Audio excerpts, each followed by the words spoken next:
Good evening. Again, I'm Ken Bastida. And I'm Veronica Dela Cruz. The days are numbered for a beloved South Bay market that's been around for decades. It's another case of a small business getting swallowed up by big competition. KPIX 5's Len Ramirez is at the Milk Pail in Mountain View, where longtime customers are talking about a big loss to the community. Len? That's right, Veronica. Here we are. This is a small and cramped, partially open-air market that has survived just about anything you can imagine over the past 4.5 decades. Boom times, recessions, and now skyrocketing land values. The owner says after 45 years, it's time to finally call it quits.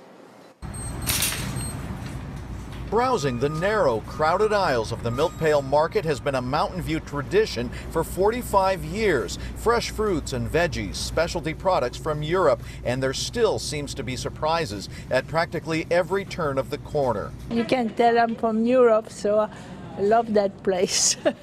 Jermaine Decker, who came from Switzerland in the 1960s, has been shopping here since day one for those two items nearest and dearest to her heart and tummy. You know, you could find some good cheese, mainly. And of course, chocolate. See, I buy it by 10 pounds. Ever since I was probably born, I'd be coming here. Kai Rasmussen grew up in the store. It was opened in 1974 by her father, Steve, who's now semi-retired. Kai is proud that it's held up as a David against the Goliaths of the grocery business. There's a Sprouts, a Whole Foods, a Trader Joe's, a Safeway.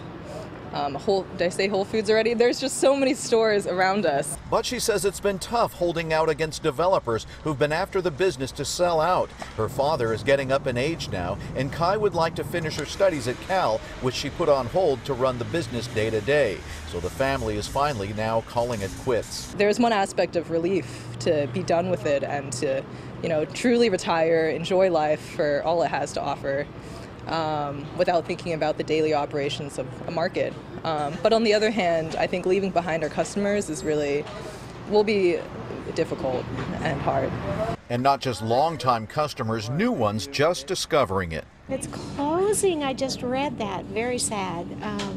I just think it's a community type store that I think it will hurt the community. Again, its days are numbered, but it will be open until June. When it goes, it will be the end of an era in this part of Mountain View. This is an open air, almost a roadside type business. When it leaves, what will be replacing it is something we have plenty of in Silicon Valley right now, an office building. Reporting live in Mountain View, Len Ramirez, KPIX 5.